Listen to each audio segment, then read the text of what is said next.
कुछ दिन पहले मेरा एक दोस्त के साथ थोड़ा सा आर्गुमेंट हो रहा था। वो कहते हैं कि इंटरेस्ट रेट जो है बहुत दिन से नीचे जा रहा है और इसके पीछे जो है गवर्नमेंट की जो पॉलिसी है, गवर्नमेंट इस इंटरेस्ट रेट को ऊपर जाने के लिए बिल्कुल रेडी नहीं है। तो क्या गवर्नमेंट ही इसके पीछे रिस्पॉन्सिबल होते हैं इंटरेस्ट रेट नीचे जाने के लिए, या फिर क्या रीज़न है जिसकी वजह से इंटरेस्ट रेट नीचे जाता है? आइए इसके ऊपर डिस्कशन करते हैं। Hello, welcome to my channel be with Mishra ji. I am Amarendra Mishra. अगर अभी तक मेरा चैनल सब्सक्राइब नहीं किया हुआ है तो प्लीज़ इसको सब्सक्राइब कर दीजिए और वीडियो के एंड तक रहिए। वीडियो हो सकता थोड़ा सा लेंदी हो जाए, एंड तक रहिए। एंड में मैं आपको थोड़ा सा टिप्स भी दूंगा जिससे आपको जो इंटरेस्ट रेट जो नीचे जा रहा है इससे कैसे ज़्यादा आप अर्न कर सकते हैं, उसके ऊपर थोड़ा सा टिप भी दूंगा। और अगर अच्छा लगे तो ज़रूर इसको लाइक करें और शेयर करें और फीडबैक ज़रूर दीजिएगा, सो दैट मुझे भी पता लगे कि आपको ये वीडियो कैसे लगा, या फिर आप किसी और सब्जेक्ट के ऊपर आप देखना चाहते हैं तो उसके बारे में भी आप बताइए, तो हम आगे नेक्स्ट जो वीडियो है उसके ऊपर बनाने का कोशिश करूँगा। चलिए हम सबसे पहले डिस्कस करते हैं कि किसी भी चीज़ का कीमत जो है, यानी कि वो किस किस फैक्टर के ऊपर डिपेंड करता है। नॉर्मली इंटरेस्ट जो है, आप समझ लीजिए कि मनी सप्लाई और मनी डिमांड, इन दोनों के ऊपर डिपेंड करता है। मैं दो केस स्टडीज बताता हूँ, यानी कि दो आपके उदाहरण लेता हूँ जिससे आपको पता लगेगा कि सप्लाई और डिमांड के हिसाब से इंटरेस्ट रेट का क्यों फ़र्क पड़ता है। सबसे पहले देखिए, सपोज आपके घर में कुछ इमरजेंसी है, आपको कुछ फंड की रिक्वायरमेंट है और वो फंड इमीडिएट चाहिए। आपने 10 आदमी को पूछा, किसी के पास भी फंड की अवेलेबिलिटी नहीं है। जिनमें से एक आदमी ऐसा मिला जो फंड देने को तैयार है, बट उसके बदले में वो कुछ सिक्योरिटी रखना चाहते हैं। आपके पास सिक्योरिटी है ही नहीं देने के लिए। तो दोनों कंडीशन में वो दो अलग अलग रेट आपको कोट करते हैं कि अगर आप सिक्योरिटी देते हैं तो मंथली मैं आपसे 3% के हिसाब से इंटरेस्ट रेट चार्ज करूंगा, यानी कि ईयरली जो है वो 36% हो जाती है। और अगर आप कुछ सिक्योरिटी नहीं देते हैं तो 5% वो ज़्यादा चार्ज करेगा, यानी कि 5% के हिसाब से वो मंथली चार्ज करेगा, यानी कि ईयरली जो है 60% की चार्ज करेगा। तो यहाँ पे आप एक चीज़ देखें कि सप्लाई प्लस आपके जो रिस्क वो ले रहे हैं उसके हिसाब से भी रेट फर्क पड़ रहा है। एक नेक्स्ट और ऑप्शन ले लेते हैं। सही यही कंडीशन में आपको फंड की रिक्वायरमेंट है, आपने 10 आदमी के पूछा, जिसमें से 7 आदमी के पास जो है फंड अवेलेबल था और कोई आपको देने के लिए तैयार है। हाँ, सिक्योरिटी भी मांगते हैं कोई, जो सिक्योरिटी मांगते हैं तो इंटरेस्ट रेट कम चार्ज कर रहे हैं, और सिक्योरिटी ज़्यादा अगर दे देते हैं तो इंटरेस्ट रेट जो है कम चार्ज करते हैं। अगर सिक्योरिटी नहीं देते हैं तो उस केस में आपकी इंटरेस्ट रेट जो है ज़्यादा हो जाती है। और 7 आदमी जो है अलग अलग रेट कोट कर रहे हैं। तो आपने देखा कि 7 आदमी में से जो सस्ता रेट है आपके लिए वो सूटेबल रहेगा ऑब्वियसली, क्योंकि आपको मनी इमीडिएट चाहिए और कम कॉस्ट में चाहिए। तो दो आपके मैंने उदाहरण दिया जिसमें सप्लाई, डिमांड प्लस रिस्क, इन तीनों चीज को कंसीडर करते हुए इंटरेस्ट रेट जो है वो बन रहा है। अब आते हैं एक्चुअली किस किस कंडीशन के ऊपर इंटरेस्ट रेट जो है डिपेंड करता है।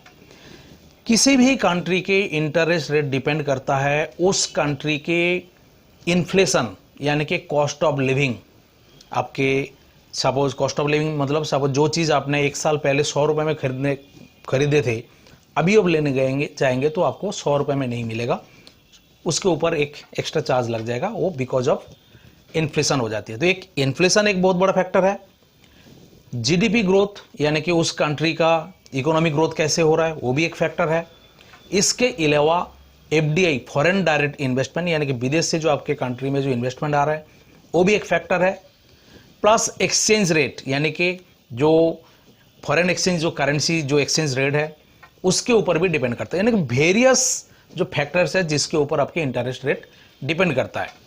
जो डेवलप्ड कंट्री होता है वहां पे आपने देखे होंगे कि इंटरेस्ट रेट जो है बहुत कम है, जैसे अमेरिका, साउथ कोरिया, जापान, इस टाइप के कंट्री में बहुत ही कम इंटरेस्ट रेट है, क्योंकि वो कंट्री जो आते हैं अंडर हाई इनकम इकोनॉमी, यानी कि वहाँ पे जो पर कैपिटा इनकम हर एक आदमी के पास बहुत ज़्यादा सरप्लस ऑफ फंड है। तो जब सरप्लस ऑफ फंड है तो डिमांड है ही नहीं, जब डिमांड नहीं होगा तो ऑटोमेटिकली जब कोई लेंड करने के लिए आएंगे, यानी कि फंड सप्लाई देने के लिए आएंगे, वो कम रेट कोट करेगा। तो वो एक बहुत बड़ा रीज़न है।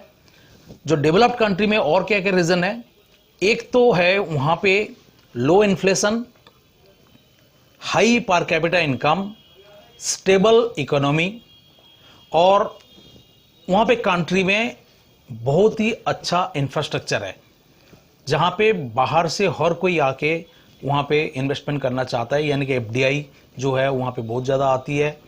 तो दीज आर द रीज़न के डेवलप्ड कंट्री में इंटरेस्ट रेट कम है। अब आते हैं इंडिया में, इंटरेस्ट रेट पहले से क्यों कम है। इंडिया में आप देखेंगे 2009 के साल में इंटरेस्ट रेट जो है 13-14% के करीब था। इन्फ्लेशन के साथ इंटरेस्ट रेट का एक रिलेशन होता है, इन्फ्लेशन से करीब करीब 2% ज़्यादा जो होता है इंटरेस्ट रेट चलता है। 2009 के अराउंड आप देखेंगे इंटरेस्ट रेट चल रहा था उस समय 14-15% और इन्फ्लेशन चल रहा था 12.31%। इसके बाद 2010 में 10.53% इन्फ्लेशन, 2011 में 9.5%, 2012 में 10%, 2013 में 9.4%, 2014 में सीधा इन्फ्लेशन डाउन हो गए, और 2014 से अभी तक जो आप इन्फ्लेशन देखेंगे वो अराउंड 5% के करीब है।